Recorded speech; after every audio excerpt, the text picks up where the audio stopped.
Listo. Bueno, un saludo para todos.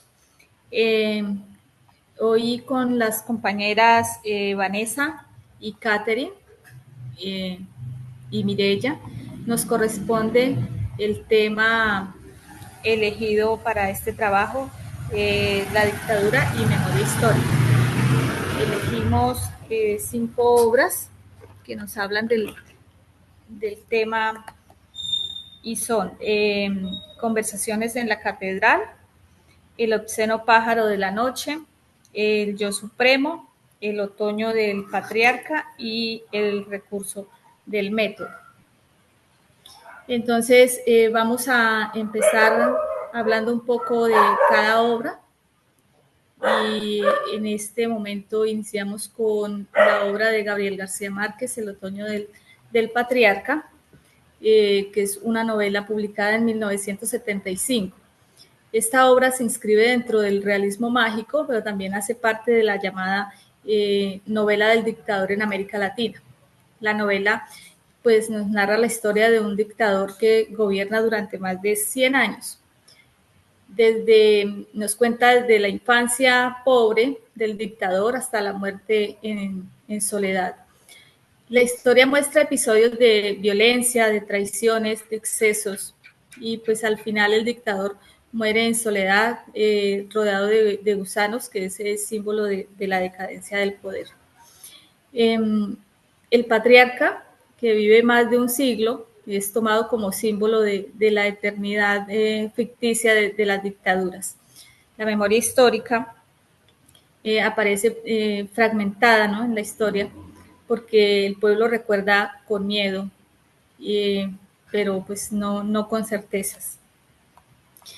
La obra denuncia, nos dice la reseña, cómo el poder absoluto conduce a la corrupción, la violencia y la soledad. El dictador encarna a todos los tiranos latinoamericanos, el eterno, corrupto, cruel, pero finalmente pues vulnerable y condenado a la soledad. La novela también nos muestra cómo la fragilidad de los pueblos frente a la represión. En conclusión, pues el otoño del patriarca no solo nos cuenta la historia de un dictador que funciona como una metáfora de la memoria histórica latinoamericana, también nos recuerda que el poder sin límites destruye tanto a quien lo ejerce como a quienes lo padecen. Entonces ahora continuamos con la compañera Katherine, que nos Sí, sigue contando de las siguientes obras. vale, muchas gracias, Mireya. Bueno, les comento que estas novelas son muy interesantes. En este caso, El recurso del método de Alejo Carpentier y Conversación de la Catedral de Mario Vargas Llosa. Bueno, comencemos con el recurso del método de la novela del dictador Carpentier, escritor cubano. Retrata a un llano llamado el primer magistrado, que simboliza a varios dictadores. Además, latinoamericanos también. La obra se ubica en un país ficticio con ecos de Cuba, mezcla la crítica política con lo que el autor llamó lo real maravilloso, usando ironía y humor negro para mostrar la locura del poder. Por otro lado, la conversación en la Catedral de Mario Vargas Llosa refleja la corrupción y la represión en el Perú de los años 50. El protagonista Santiago Zavala se pregunta, ¿en qué momento se había jodido el Perú? A través de diálogos fragmentados, la novela reconstruye la realidad de un país marcado de la dictadura y la decadencia social. Ambas obras representan el boom latinoamericano porque innovan en su forma de narrar, cruzan voces y tiempos, y sobre todo realizan una fuerte crítica política y social. Este movimiento dio proyección internacional a la literatura de nuestra región, mostrando las problemáticas y la identidad en América Latina. Además, también podríamos decir una parte de sus reseñas, por ejemplo, en Alejo Carpentier. Habría que perseguir por tales tierras el general Hoffman, cercarlo, sitiarlo, acorralarlo y al fin ponerlo de espaldas a una pared de convento, iglesia o cementerio, y tronarlo. Fuego, no había más remedio, era la regla del juego, recurso del método. Y también podríamos decir una parte de la reseña de la Catedral de Mario Vargas Llosa. Se había acordado de algo que le dijo Trifulcio esa noche, la víspera de su partida a Lima, cuando caminaban a oscuras. Estoy en Chincha y siento que no estoy, reconozco todo y no reconozco nada. Finalmente, podríamos concluir que en estas novelas no solo cuentan historias, sino además también una denuncia y cuestiona la realidad de nuestros países, una vivencia que estamos nosotros analizando cada día, las situaciones que estamos aconteciendo en nuestro país actualmente. Sigue nuestra compañera Vanessa. Claro que sí, muchas gracias. Muy buenas noches. Bueno, sumándole a estas obras que nos compartieron nuestras compañeras Catherine y Mireya, también quiero hablarles de dos novelas fundamentales de la literatura latinoamericana, que es El obsceno pájaro de la noche, del chileno José Donoso, y Yo, el supremo, del paraguayo Augusto Roa Bastos. Las dos obras no solamente forman parte del boom latinoamericano, sino que también nos permiten reflexionar sobre un tema que sigue siendo aún muy importante, como lo es la dictadura y la memoria histórica en nuestra región. El obsceno pájaro de la noche, que es una novela de José Donoso que fue publicada en 1970 y una de las más complejas del boom. Se caracteriza por su estilo fragmentado, por el uso del lenguaje simbólico y por mostrar una visión oscura de la sociedad chilena.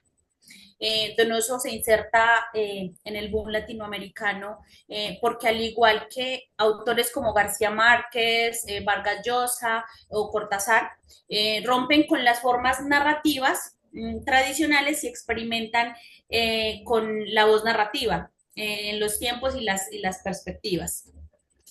En relación con la dictadura y la memoria, pues esta obra refleja la represión, el miedo, el silencio y la exclusión social.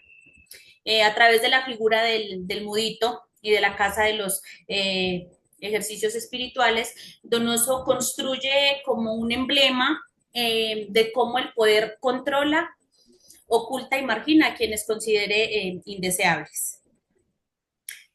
Yo, el Supremo, por otro lado, otra obra maravillosa también que fue publicada en 1974, es una de las novelas más representativas del boom.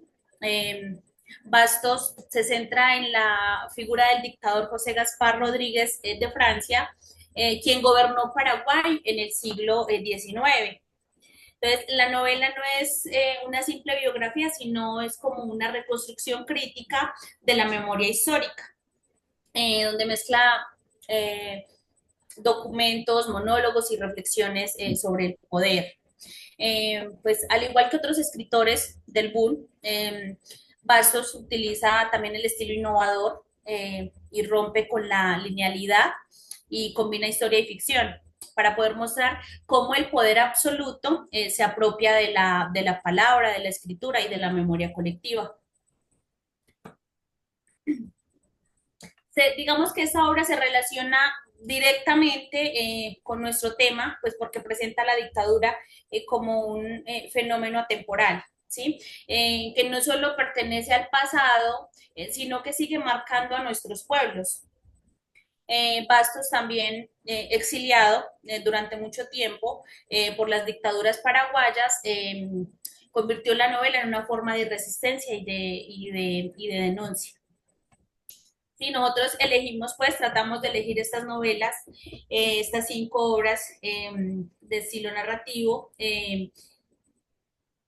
porque nos muestra, va muy centrada con nuestros temas, la dictadura y la memoria histórica, y son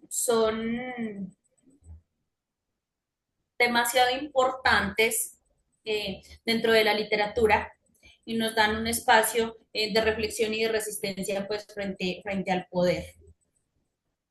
Entonces, bueno, eso fue todo. Esperamos que sea de su agrado este video, que sea un poco... Pues, Vanessa, para concluir, entonces quería hacer el apunte de que pues todas estas obras muestran lo que la dictadura, pues que no solo oprimen en el presente, sino que deja esas huellas en la memoria histórica, ¿no? Y lo vemos, por ejemplo, en el otoño del patriarca, cómo la memoria popular está distorsionada por el miedo. En el Yo Supremo es una memoria escrita, manipulada por el poder. En el obsceno pájaro de la noche, la memoria hecha carne.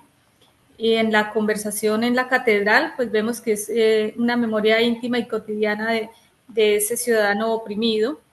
Y en el recurso del método, la memoria que denuncia pues el absurdo del autoritarismo como tal. Entonces, pues ese es el apunte final para concluir el tema que nos corresponde. Muchas gracias. Bueno, muchas gracias, compañeras. Muchas gracias al profe. Buenas noches. Buenas noches. Gracias.